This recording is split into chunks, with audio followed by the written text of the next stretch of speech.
Just as Clara went over to the couple to grab the Tupperware, something unexpected happened. George suddenly collapsed, falling right out of his chair. Everyone turned to look at him. He was clutching his stomach, clearly in a lot of pain. "What's wrong with you?" someone asked.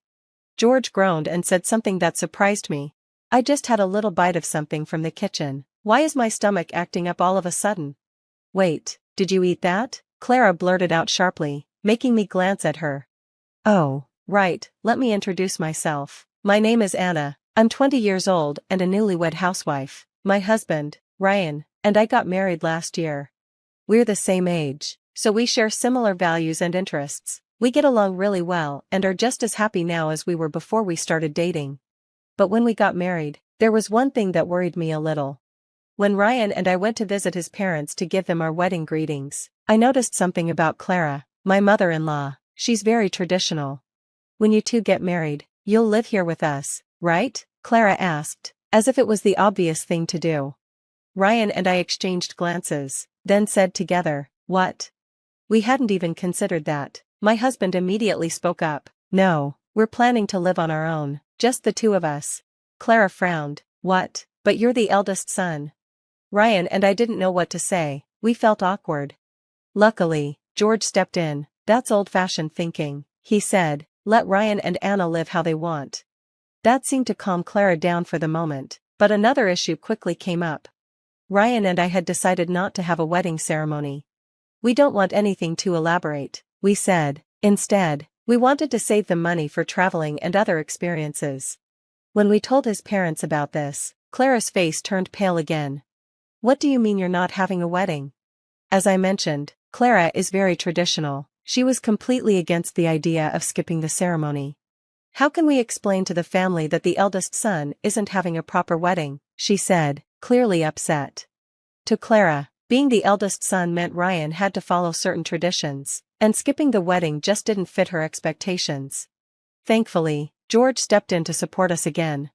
"None of the relatives care much about the wedding," George told us. "They just see it as a chance to enjoy a nice meal. A few months later, they'll forget there wasn't a wedding, so, if you don't want one, that's fine." George was understanding and respected our decision. Thanks to him, we didn't have to follow Clara's old-fashioned expectations. Though Clara wasn't thrilled, we got married without a wedding and started our life together in our own place. I became a housewife to support Ryan, and honestly, I loved it. Taking care of the house, making lunch, and cooking dinner for my husband brought me so much happiness. I even looked forward to the idea of having kids someday, imagining how much fun it would be. About 2 months after we got married, Ryan's parents invited us over. Given our previous disagreements with Clara, both Ryan and I were a bit hesitant, but since we hadn't visited them since the wedding, we figured it was time to go. I prepared myself for Clara to give me a hard time, but to my surprise, she didn't. Instead, she was warm and kind. "If you ever need help with housework or cooking, just let me know," she offered. "I've got tons of recipes, and I'll teach you everything I've learned." Clara loved to cook and told us about how she often hosted parties for her neighbors, which she claimed were always a big hit. That day, she made us a home-cooked meal, and it was incredible, delicious, and full of flavor. Both Clara and George were so kind during the visit that all my worries melted away. Ryan felt the same way. "It won't hurt to visit them every now and then," he said as we left. 3 months later, his parents invited us back, this time for a dinner party at their house. Since our last visit had gone so well, we happily agreed. When we arrived, Clara surprised us again. She had prepared dishes that looked like they belonged in a fancy restaurant. Even Ryan was impressed. "Wow, Mom, you're getting so good at cooking. You never made food like this when I was growing up. This is amazing." "Thank you for preparing all these amazing dishes," I said with a smile. Clara beamed with joy and told me to eat as much as I liked. The evening was pleasant, but later that night, I started having severe stomach pains. As I sat in the bathroom, feeling worse by the second, I began to feel faint. "Anna, are you okay?" I heard Ryan's voice, but it quickly faded. When I woke up, I found myself in a hospital bed. Ryan had called an ambulance and brought me here. The doctor said they couldn't figure out what caused it. It wasn't food poisoning, they assured me. The only thing I could think of was the pasta I had for lunch. It might have had too much olive oil. Still, we never found out the real cause. After receiving in 4 and getting some rest, I felt better. Ryan and I went home, but I couldn't shake the nagging question, what just happened? For a while, I was fine, until 2 months later, the same thing happened again. I felt sick out of nowhere, and just like before, it happened after eating at Clara and George's house. Could the food have gone bad? I wondered, but Ryan, who had eaten the same dishes, was perfectly fine. Then, about a month later, it happened again, another stomachache after dinner at my in-laws' house. Frustrated, I invited my friend Lily over for lunch to talk about it. "Do you think it's stress?" she suggested. Her question made me pause. I thought I'd been relaxed and open-minded about my relationship with Clara, but maybe I wasn't. Perhaps, deep down, I was more anxious around her than I realized. Ryan was also worried. "We should avoid visiting my parents' house for a while," he said. "This only happens when we eat there. It has to be connected to my mom's cooking." "I wonder if that's true," I replied, unsure. After that, Clara invited us for dinner several times, but Ryan politely declined, wanting to protect me. However, a few weeks later, we received an invitation we couldn't turn down. It was for Ryan's brother, Eric, and his wife's wedding greeting. I felt nervous since I'd been feeling much better by not visiting my in-laws. "You don't have to eat much," Ryan reassured me, "just take it easy." When the day arrived, Clara greeted me warmly, and everything seemed fine. As long as we were just talking, I felt completely normal. Maybe it really is something in the food, I thought to myself. Eric and his wife soon arrived, and we all enjoyed a pleasant conversation. Meanwhile, Clara was busy in the kitchen, expertly preparing dish after dish. As the table filled with beautiful, delicious-looking food, I couldn't help but admire her cooking skills. But the lingering question remained, why did I keep getting sick?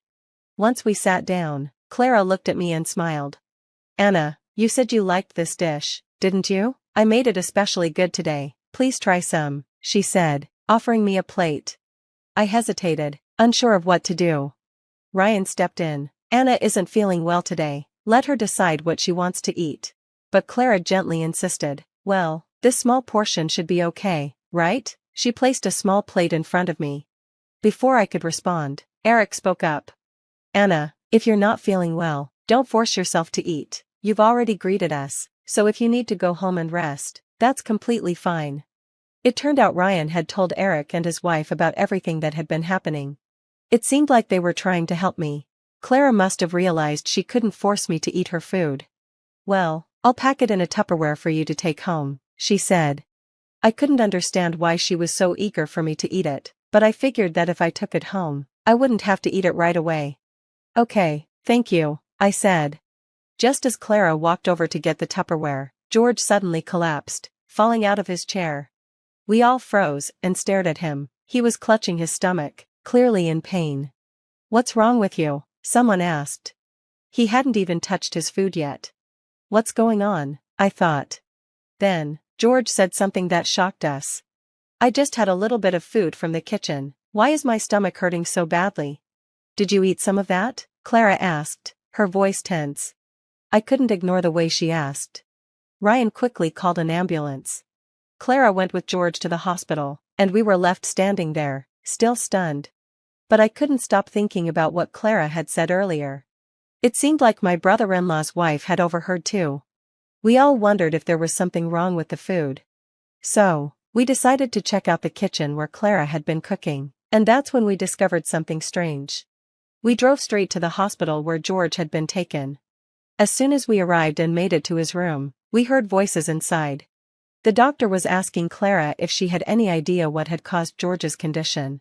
Clara replied, "I have no idea." We walked in, and Clara looked flustered when she saw us. "Oh, you came all the way here? It's okay, as long as I'm here, everything will be fine," she said. But we weren't about to let this go. "I need to talk to you," I said, stepping toward her. Ryan, Eric, and his wife followed me. "What is going on with you two?" George seemed to be doing a little better, and his color had returned to normal. But the doctor still couldn't figure out what was wrong. Apparently, George had stayed conscious for a while after arriving at the hospital. After going to the bathroom several times, George became dehydrated and completely lost consciousness. I looked Clara in the eye, pulled something out of my bag, and showed it to her. When she saw it, her face went pale. "Do you recognize this?" I asked. "Well, what is it?" she said, trying to act like she didn't know. "This is a laxative," I said firmly. I don't know why there was so much powdered laxative in the kitchen. Clara went silent. Then the doctor spoke up. "It looks like he had these symptoms from ingesting a lot of loxa leaves. We'll do some tests to confirm. By the way, if loxa leaves are found, I'll need to ask him when he ate them. If he doesn't know, it means someone intentionally gave them to him, and that could lead to a charge of injury." Clara's face went white. "No, it's not like that. I didn't try to make him eat that food, it was just negligence," she stammered. Ryan stepped in. "Then who were you trying to feed it to?" It's not," Clara trailed off. "If you're not going to tell us, we'll call the police and have them investigate," Ryan said firmly. "Okay, I got it," Clara finally said, and then she confessed. "It was all for Anna," she admitted. "I was going to punish her by feeding her loxa leaf meals." "What do you mean, punish me? What did I do to you?" I asked, shocked. "Because my son married you, he's become a bad son. You didn't live with us, and you didn't have a wedding. You persuaded him to do all of that. That's why you're my enemy." "That's completely unfair," I shot back. "Ryan and I made those decisions together." "Is that why you've been putting loxa leaves in the food you've been serving me?" I asked. "It wasn't a lot of loxa leaves before, that's why you've been fine." "Don't be ridiculous. I've even been rushed to the emergency room. How can you say it wasn't a lot?" Ryan and Eric both spoke up in my defense, pointing fingers at Clara. "I can't forgive you for doing that to Anna," Ryan shouted. "I'd be furious too if my future wife were treated like this," Eric added. Both of them declared that they were disowning their mother. Clara started to shrink back, begging them not to say such things. Then, George, who had been listening halfway through, spoke up. He seemed to have woken up just in time to hear everything. "You've done something terrible out of your own selfishness," George said. "You should be arrested by the police. I'm so disappointed in you." "Even you're saying that? You're not going to divorce me, are you?" Clara asked, her voice full of panic. "That's not enough," George replied. "You're going to pay Anna $30,000, and you'll have to work for it. I won't be helping you at all." "Oh no, that's impossible. I've been a stay-at-home mom my whole life." "Shut up. If you don't accept these terms, I'll divorce you immediately and turn you over to the police," George said firmly. "What?" Clara had no choice but to work hard and pay me the $30,000. Now, she's working a lot, paying me little by little. George is watching over her to make sure she doesn't cheat. All her salary is going toward repaying me. She seems exhausted, but I think she deserves it because of everything she did to me. Meanwhile, Ryan and I are living happily. George and Ryan told me that I don't need to see Clara again, and I feel so much better now. I've been through a lot, but with Ryan and George by my side, I know I'll be okay no matter what happens. Feeding someone food with loxa leaves is a crime, right? Isn't it a little much for a mother-in-law to do something like that without hesitation? I still don't understand why George married someone like Clara. But Ryan and Eric seem like good people. Maybe Clara was decent once too. I don't know the full story, but the punishment for Clara seems fair. I hope she works hard and pays me the $30,000. And I hope Ryan and I live happily ever after.